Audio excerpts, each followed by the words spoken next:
Good morning, good afternoon, and good evening, YouTubers. I'm going to try to project my voice and blowers on. There's an exhaust fan. I don't think I'm going to survive without air conditioning, so need to get it turned on eventually. So maybe some of you recognize this scene. This is just a kind of an audio check and an oddity, something I've been curiosity pursuing.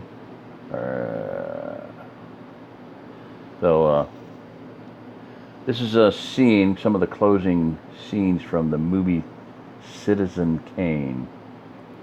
And he's apparently had some kind of a stroke. I mean, he's just staggering around. He's breaking things, throwing things.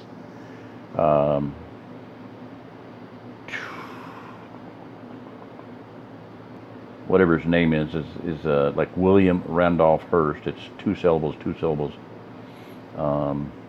Thomas Gerald Kane. I can't remember. Well, let me see here. Yeah, I just totally messed up I lost my thing. Okay, forget that.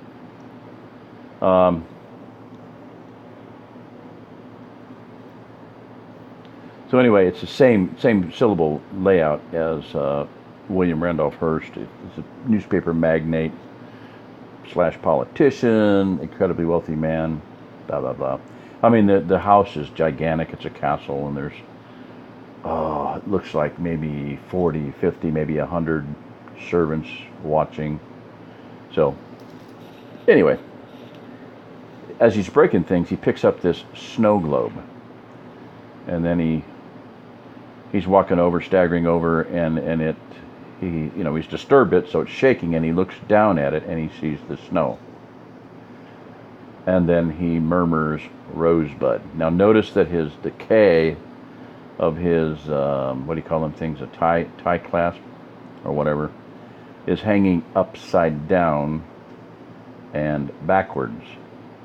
So remember one of my points, and this is based on videos by Chippy the Chipmunk. Well, whatever the guy's name was, nobody liked his voice, so he sped it up, and I can't understand. I don't even watch any of his stuff now because he's stuck with it. It's just like, excuse me, I don't care how slow or how stupid you sound. Don't sound like Chippy the frickin' Chipmunk. But anyway, Kane backwards, E-N-A-K, Enoch. So, it's possible. Contention, theory, hypothesis, whatever you want to call it. Okay, so after that, there's the scene where these are a bunch of reporters, and they're talking in the warehouse about what did Rosebud mean. That was his dying word, Rosebud. What did that mean? Oh, maybe it's something that he wanted and never could get. Maybe it's something he never was able to come up with. So, whatever. But you can see the size of this warehouse. There's statues and created things that he bought, things that nobody ever opened. They just got shipped in, stayed there. So there's this gigantic museum / like a literal Smithsonian Institute of stuff. Like this pet statue that you see right here in the bottom left is now, it's panning back even further, more stuff. Now, one thing I noticed is just interesting is in this shot here, you can see two globes.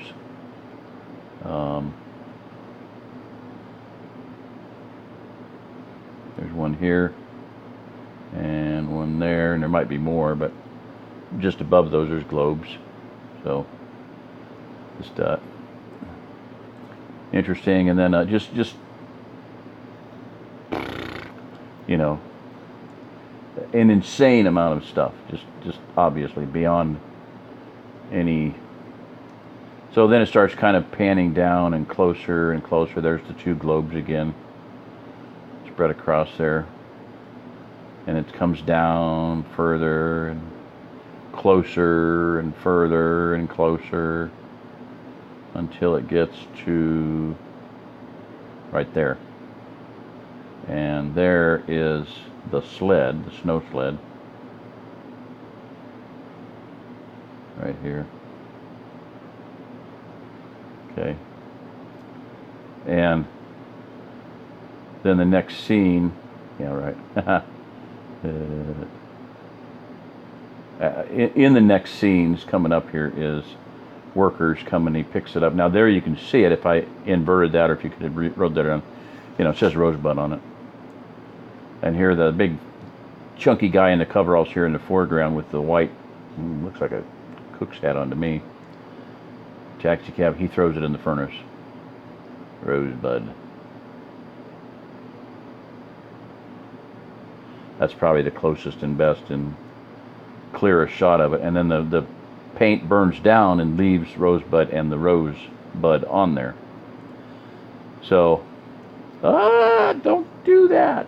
Okay, so I had the question, was there any connection between Rosebud and, I put Rosebud Firmament, okay? And it pulled up a book called Proverbial Philosophy, A Book of Thoughts and Arguments by Martin Farquhar Tupper. All right, this is the book. Proverbial Philosophy, A Book of Thoughts and Arguments, originally treated, blah, blah, blah, blah, blah, by Martin Farquhar Tupper, published in some ridiculous, 1800 sometime. So it was a book that, feasibly Wells, more likely Hearst, could have read, probably would have read, especially William Randolph Hearst being a newspaper man and very, very well educated. Financier of the couple of Wilkins expeditions to Antarctica. Freely let us wander through these unfrequented ways and talk of glorious beauty filling all the world. For beauty hideth everywhere that reason's child may seek her, and having found the gem of price, may set it in God's crown. Beauty nestleth in the rosebud, or walketh the firmament with planets. Interesting connection. Interesting use of the two words in the same sentence, which is what I had plugged in. Rosebud, firmament, boom, it's right there in one sentence. Interesting. Okay, so then is there any connection between William Randolph Hearst or Hubert Wilkins, the expedition guy, and Rosebud?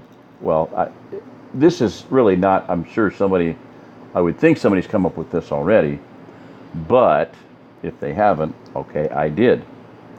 Connection between William Randolph Hearst and Rosebud. This is pretty doggone simple. There's the sled they talk about, Rosebud, okay?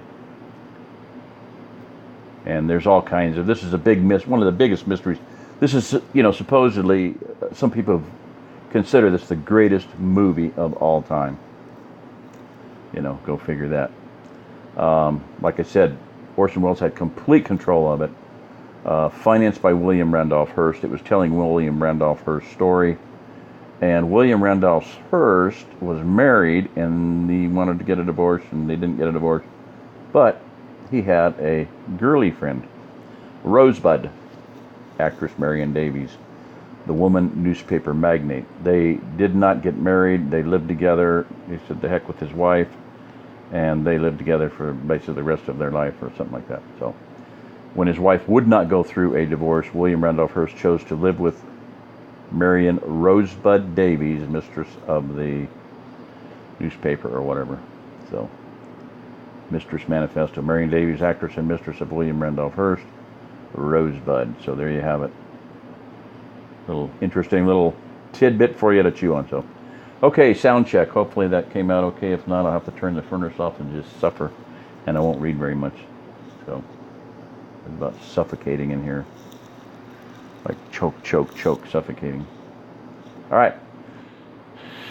Crazy stuff, but who knows? Enoch, E-N-A-K, Kane, K-A-N-E.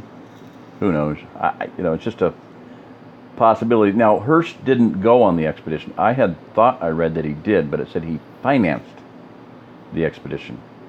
He financed one to the North Pole with this Hubert Wilkins. He borrowed a submarine from the United States Navy. It was plagued with problems from the start.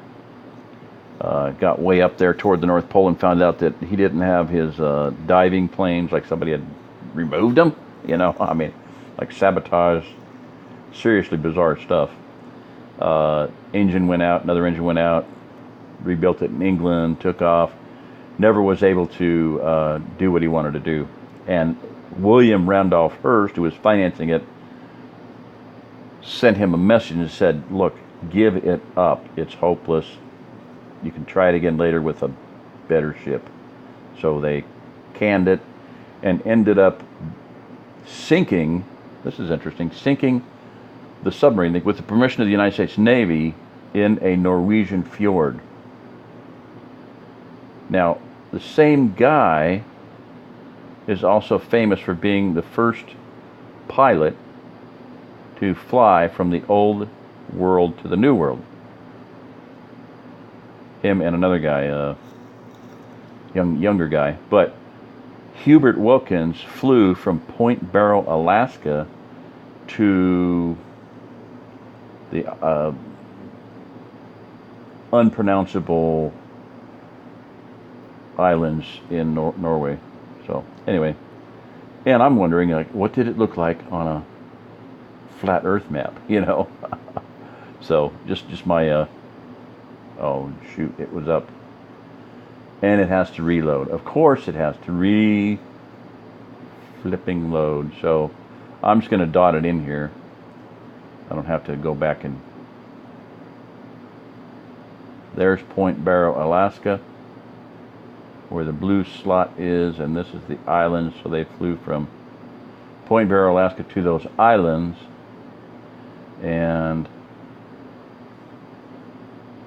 of course on a flat Earth map it would have been about the same. I mean, they were flying over the North Pole, so how much more direct can you get? So anyway, just a bizarre thing. They ended up sinking that United States sub somewhere in a Norwegian fjord, which would have been, you know, Norway, obviously. Sweden, Norway, so somewhere along the coast of Norway, they sunk that sub. So he flew a plane to a Norwegian island and sunk a United States submarine in a fjord. Oh well. I don't know. You tell me what it means.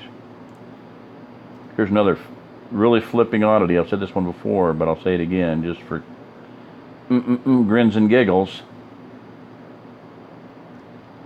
If you look on a topological map, you will see that, go away please, that Greenland, whatever it looks like, is theoretically, on the topological maps, average altitude 10,000 feet. It's bright red. Antarctica is bright red. And don't ask me, you know, I'm just throwing it out there again, just somebody might know something about it. Odd chance of serendipity, synchronicity, whatever. So there you go. Just oddity. Yeah, very strange. I mean, the Himalayas barely show up. The Rockies barely show up, and the Andes Mountains barely show up. Even though they have some very, very high mountains, they don't average 10,000 feet. So why Greenland? Why is Greenland so weird that it's somewhat, what's the connection between Greenland and Antarctica? I don't know. All right, that's it. Thank you. Good night. Oh yeah. Turn the blippity blop blop dot dot off. Come on. Come on. Oh, don't do this to me. There we go. Okay, bye-bye. You been tortured enough there, kitty cat? It's still running. Oh, come on. Oh.